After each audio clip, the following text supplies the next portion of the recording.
பனை மரம் பாலைவனத்தில் கூட வரும்னு சொன்னாங்க. ஆனால் தமிழ்நாட்டில் செத்துக்கிட்டு இருக்குது.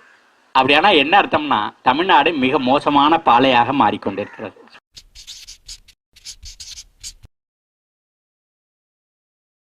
ஏன் இது நடக்குது? இந்த விவசாயத்தில் பயன்படுத்துற ரசாயனங்கள் நம்ம சுற்றுச்சூழலா பாதிக்குது. அது பூமிக்குள்ள இறங்குது, மழை தண்ணியோடு சேர்த்துக்கிட்டு இறங்குது. ஆனா 300 அடிக்கும் கீழே இருந்து குடிக்க தண்ணி எடுத்தீங்கன்னா அதுவும் விஷமாவே இருக்கு. எங்கெங்கேயோ சுத்தி அந்த புல்லு வைக்கோல் இதை திங்கிற மாடுக்குள்ள விஷம் போயிடுது. மாடு கொடுக்கிற பால் விஷமாயிடுச்சு, பாலை குடிக்கிற பெண்ணு விஷமாயிடுச்சு. பெண் குழந்தை பெற்று பால் கொடுக்கும் போது தாய்ப்பாலே விஷமாயி போச்சு.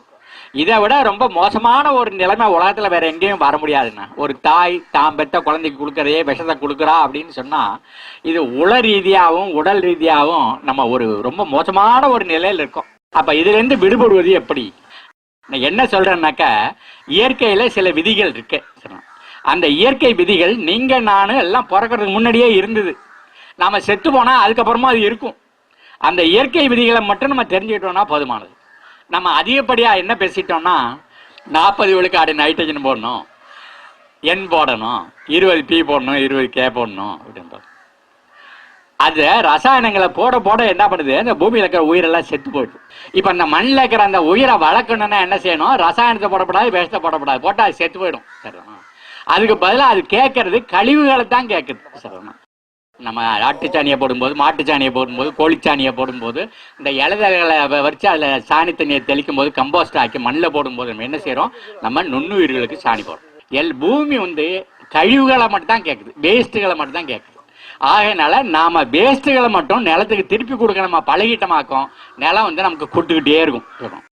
Agriculture is harvesting the solar energy. Maximum இந்த சூரிய வெளிச்சத்தை எப்படி நம்ம அறுவடை பண்ண போறோம் அதுதான். ரெண்டாவது என்னன்னாக்க, அதுக்கு துணையா நம்ம செய்ய வேண்டியது ஃபீடிங் தி பாக்டீரியா.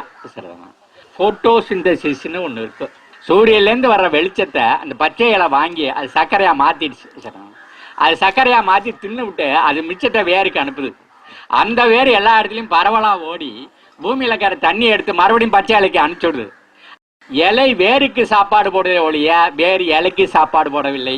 அதனால வேர்ல நான் செடிக்கு சாப்பாடு கொடுக்குறேன்னு சொன்னா அது சயின்ஸ் இல்லை. முதல்ல இதை நம்ம முடிவு பண்ணிட்டீங்கன்னா யாருனாலும் நம்ம திருப்தி பண்ணலாம்.